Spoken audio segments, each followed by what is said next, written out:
Hello everyone, welcome back to Bracket Fantasy Sports Cards. Today we are doing a quick recap of Fantasy Rip League Week 4, and we will be setting our lineup for Week 5.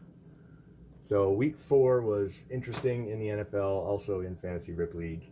Had a few more injuries, nothing too major, but something that will definitely affect fantasy, and definitely affected some of the results that we had from this week. But our first matchup, yours truly, Bracket Fantasy Sports Cards, falling to Hendo's Hobbies in just a drastic way.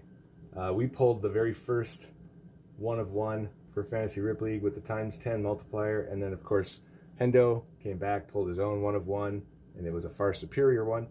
So he had a Will Fuller printing plate worth ×10 multiplier, and he got 198 points for Will Fuller. Hard to come back from that for us, but we did have the LaVisca Chenault ×6 for nearly 70 points, and our Patriots D ×10 got us 40 points. So we did all right as far as normal scores, 231.32 points, but we fell to the behemoth, the first team to surpass 300 points, Hendo's Hobbies, with 331.02 points, relying heavily on that Will Fuller. But honestly, the whole lineup was good, all double-digit points across the board. So you know, if you're going to lose to the champion, I guess. So congratulations, Hendo's Hobbies. Absolutely crushed us. Second lineup was Spurs Cards 21 versus House of Cards. House of Cards taking that one by 19 points, bringing his record to 3-1, and Spurs Cards falls to 1-3, our opponent for next week. Lots of multipliers in this one. House of Cards played the Score Blaster and Hangers, and Spurs Cards 21, same thing. They agreed on the same product to rip, so they both ended up with, well, House of Cards had 6 multipliers, Spurs had 5, but some pretty decent scores, 176 to 195.58. House of Cards takes the win in that one. Third matchup was DeBuff Man with his 2020 Donruss Mega Box versus Card Dojo, trying out a Boombox repack. Did not work out so well for Card Dojo. He only had 1 multiplier, Daniel Jones ×3 for 33.3 points. And DeBuff Man had 4 multipliers, all pretty good, decent lineup, points across the board. He did win 160.68 to 115.4. And Folk Rips finally taking home a win with his Donruss Elite Hobby Box, 4 multipliers, including his quarterback Jared Goff for 46 points. His total was 187.5, and took out our former champion, our former #1 overall in the standings, JPN Sports Cards, playing a 2019 Prestige Blaster, who only brought in 77.5 points because his 2 multipliers were Kenyon Drake and Austin Eckler. Kenyon Drake played terrible, and Austin Eckler left early with an injury. Derb Sports Cards was on bye this week, but that brings our standings and our new #1 overall, Hendo's Hobbies, at 3-1. Coming in second place, House of Cards, 3-1. JPN Sports Cards falling to third with 3-1. Bracket Fantasy Sports Cards, we have the one extra game. We will be taking a bye pretty soon to even that out, but right now we are 3-2. DeBuff Man at 2-2, taking the 5th spot. Derb Sports Talking Cards at 1-2. Spurs Cards 21, 1-3. Card Dojo 1-3, and Folk Rips 1-3. So still a close battle. Anybody's league right now. Only 2 games separate last from first, so not too bad overall. And that is your recap of Week 4 Fantasy Rip League. So we will get into our Week 5 lineup now. As you know, we have ripped a Brothers and Cards gold box for this month, so pulled some pretty cool stuff. We're going to go ahead and go in reverse order today, and we will start with our defensive team, New England Patriots.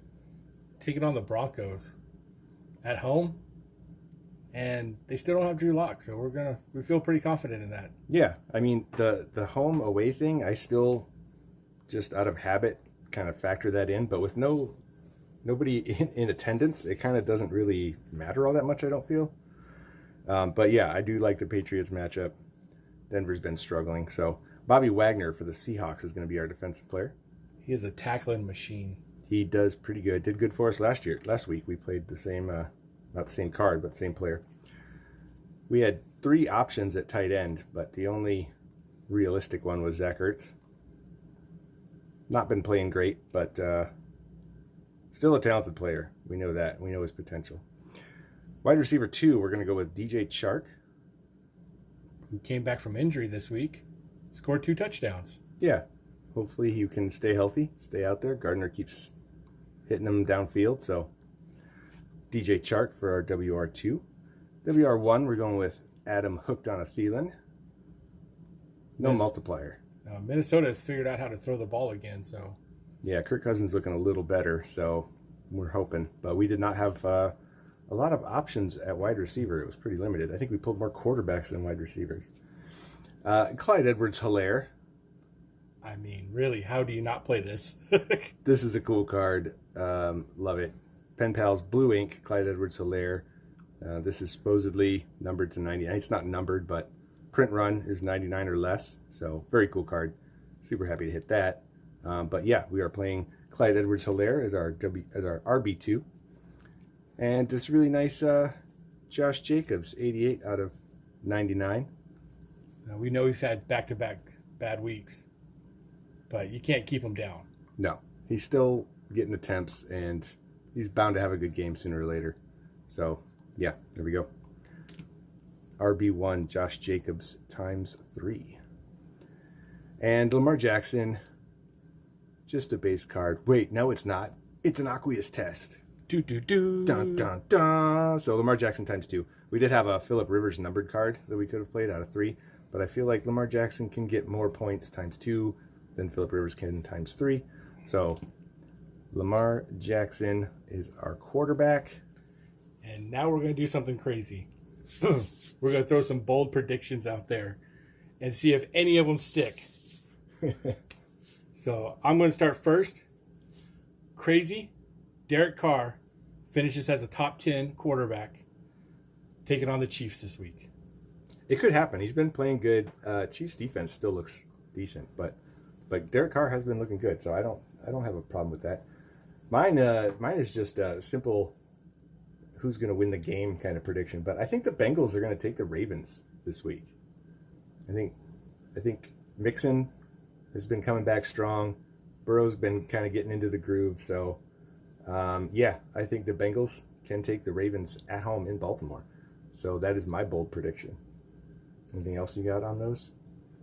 If you got any Cardinals players, play them. They're taking on the Jets. So they're taking on a high school football team this weekend. Yeah, even Kenyon Drake, who hasn't done anything yet, is still capable. That's not really a bold prediction so much, but yeah, I do think the Bengals can take on the Ravens and actually take them down. We'll see how we do. We're just going to throw them out there every week and see if something sticks. So we look like a genius every once in a blue moon. Yeah, or we could wait and edit it out. Oh, we can't because it's week 5. So yeah, this is our lineup for week 5 Fantasy Rip League. We are going up against Spurs Cards 21 this week. So Eddie from Spurs Cards 21, good luck to you. Hendo, great game. Congratulations. Congratulations on hitting the top score so far. I can't believe that you hit a better 1 of 1 on the week that we hit a 1 of 1 and we were going against each other, but you know, it happens. Never thought I'd say Fuller beat us so badly. Yeah, Fuller with almost 200 points. So that'll do it, guys. There's your recap for week 4 and your week 5 lineup for Fantasy Rip League. Hope you enjoyed it. Please like, comment, and subscribe if you haven't already, and we will see you on the next video.